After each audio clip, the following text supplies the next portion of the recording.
There's always a time for Christmas songs. Absolutely. And I was just now listening to Braxton Family Christmas. I hate the girls couldn't at least put some videos together. I mean, my God. We're in a little bit of a new location. I'm just downstairs in my kitchen, y'all. And, kitchen slash living room moment. So you have to stand behind with all these good black people. Who we got? Black kid, this little black girl sitting on the a swing niece. Who else we got?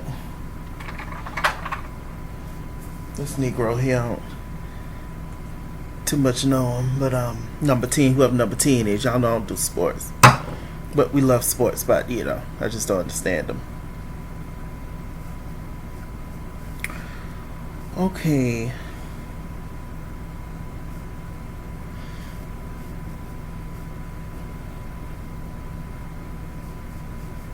Now we are on Marriage Boot Camp right now. Marriage Boot Camp. Now this is the episode that been passed. This happened like last week or something like that. So yeah, but this is the video finally. I've been busy, but yeah. Okay, so leaving off from where we left off last week, Vado and HazelE, they were. Not Vado and HazelE. Vado and Tahiri. They had just gotten to the physical altercation. And so Vado, he actually had to go sleep in Dr. Ish's house. Office for the night. And he had a group phone call with all the producers or whatever, including Judge Lynn Toller. And they talked and they were like, well, legally they're not able to keep him in the house because it would just look crazy, right? This guy just attacked this woman, and allowing him to stay at the house would send the wrong message. So they all agreed to let Vado go on about his business. And now Dr. Ish said that he's not going to kick him off the show, but he is going to have to leave and I guess go to a hotel or whatever. So Tahiri's literally finishing out this process of marriage boot camp by herself because Vado is not allowed in the home. And so I'm like, well, that's going to be kind of weird. But I don't know. I guess they're going to work it out somehow. Let me see. Finally. I get a new phone soon, y'all. I got the iPhone 8 Plus, and y'all know after a while, all these phones start messing up, and you have to upgrade and get a new one. It's all set up for you to just keep spending money. But anyway, so let me see. So they had this whole challenge where I believe they had on T-shirts, and so they wrote down on the T-shirts all the things they hate about themselves. And one thing Tahiri said that she hated about herself was the fact that she hated her nose. Now, I never noticed the issue with her nose, but apparently she said that a guy had hit her in the nose. I think at a club or a while back. Now, I don't know if she had any dealings with this guy, relationship wise, but she said a guy hit her at a club, and I just felt so awful. I was like, who is just going around hitting people? What is going on? So she said that it broke her nose or messed it up or whatever. I don't know if she once that happened, I don't know if she got authorities involved or not.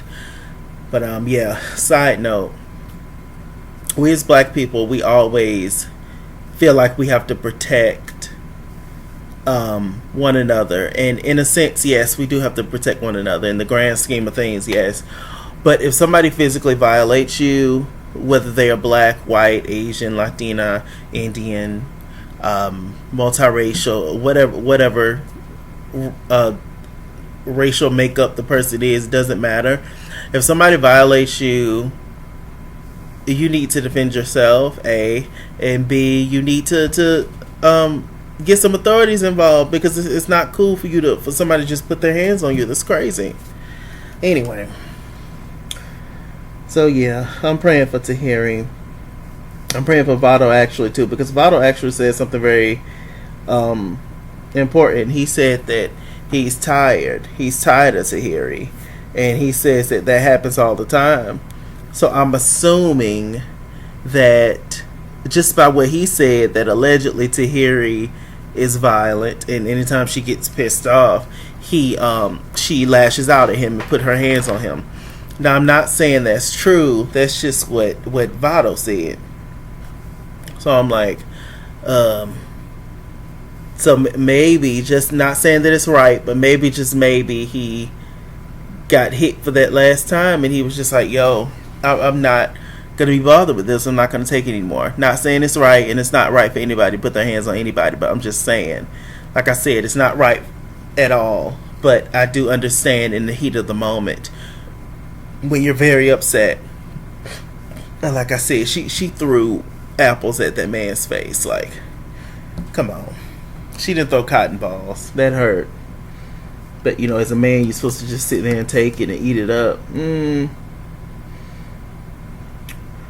Okay, y'all know HazelE's pregnant. Like I said, HazelE had the baby, a little girl. Beautiful little girl.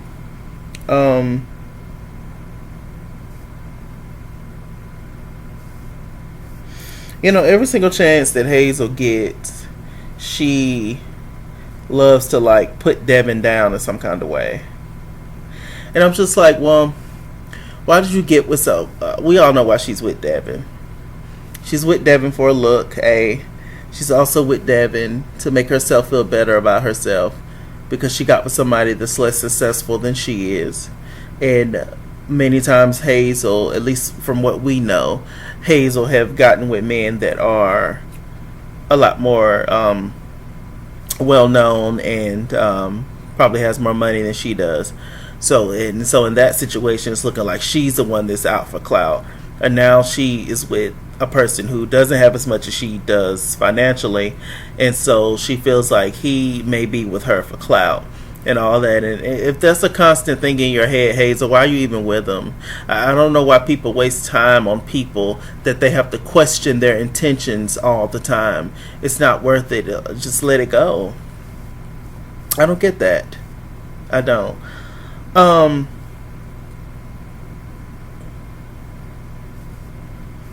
Yeah, I'm just be like, HazelE, what's going on? So HazelE says that, and she said, like the mother that she is, and that's her son Devin. She says that what was Devin doing? She said that Devin was a F boy.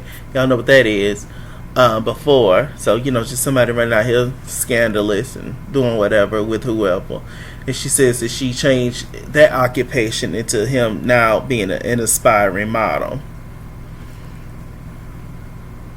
Do male models make money? This is a serious question, because I always thought that male models was just kind of an accessory to the female models. So I do know there are some successful male models, but it's far and few in between when it comes to all the successful female models. So somebody let me know in the comment section. But I'm like, oh, okay. So that's his occupation, HazelE. It's just HazelE wrote his resume for him and everything. That's her son. Okay, what else happened? So for the most part, everybody went through their whole motions. They had a challenge where they was beating up a little, dummy, in the boxing ring and stuff. And Willie went in, knocked the whole thing out, and acting a fool. The producers asked Devin, how did he feel about Willie, knocking the little dummy out. And he was just like, I don't know, I never felt it before, as a joke from, when they fought and blah, blah, blah. It was just childish.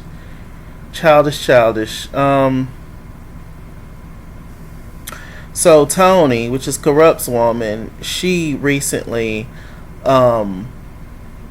she said that something told her, woman's intuition, something told her to go into Corrupt's phone, and she's found text messages or whatever of him talking to some girl that I guess that she's also familiar with, and so she's irritated and feeling some kind of way about that.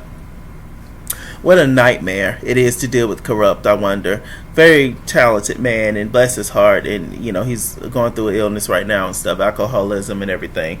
But what a nightmare, what a exhaustion pill it must be to sit and deal with Corrupt, because it's you're trying to be there for him for one thing, but then he got there just being reckless and doing stuff again. It's a lot. I don't think that Tony and Corrupt have kids. I don't think so. I don't know. She might have other kids and he might have other kids, but I don't think they have kids together. But exhaustion, and a whole hot mess. Okay. Now, that was the episode. There wasn't really much going on. I think next week is the season finale. I think, once again, I don't know why Phaedra's there. I don't know. The man, he seemed like he's trying to get to know Phaedra, trying to be there for Phaedra. Phaedra just won't open up. She don't feel like being bothered. It would have been better if Phaedra would have been on Real Housewives of Atlanta with Medina than this show. It just doesn't make sense. Lastly, so if y'all done with the video, y'all can click off now. But lastly, I'm gonna give some happy birthday shouts out to some people. Haven't done this in a minute. I'm just gonna start from here. 4 days ago, Charlize Theron, she turned 45. These are all little collages that I make with this editing collage thing I downloaded, y'all. Let me see. 4 days ago, David Mann turned 54. Y'all know David Mann, Mr. Brown, child.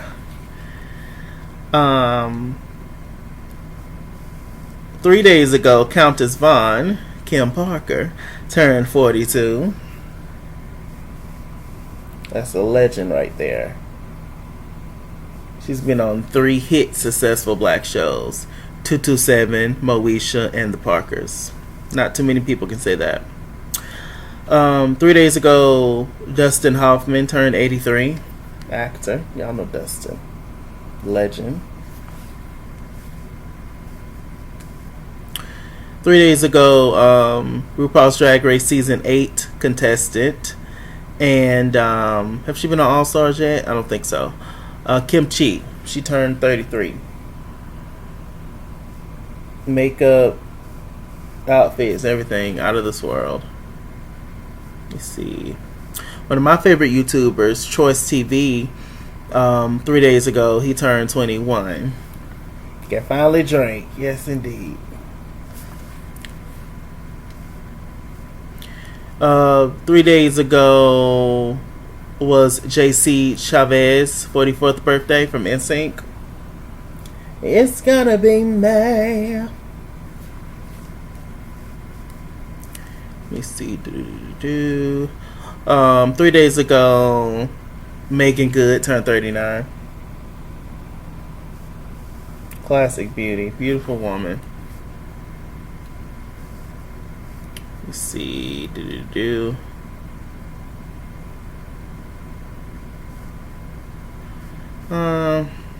I ain't doing all these people, child. Last person I'm gonna do is at least him. Yesterday, Michael Bivins, producer and founding member of Belle Biv DeVoe and New Edition, he turned 52.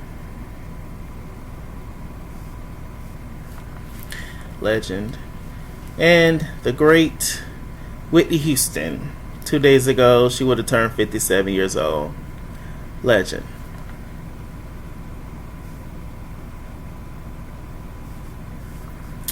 That is it, y'all. I'm gonna be back for another video. With this said, I'm Mr. Chalaki. Mr. Chalaki on Google Plus. Follow me at It's Kingswell on Instagram and Twitter. At It's Kingswell89 on Snapchat. Chess King on Facebook. Mr. Chalaki on Cash App and PayPal. And as always, run me my money, or run me my fade. Run me my money the way I get paid. Stay black, stay tuned, and I'll see you guys later.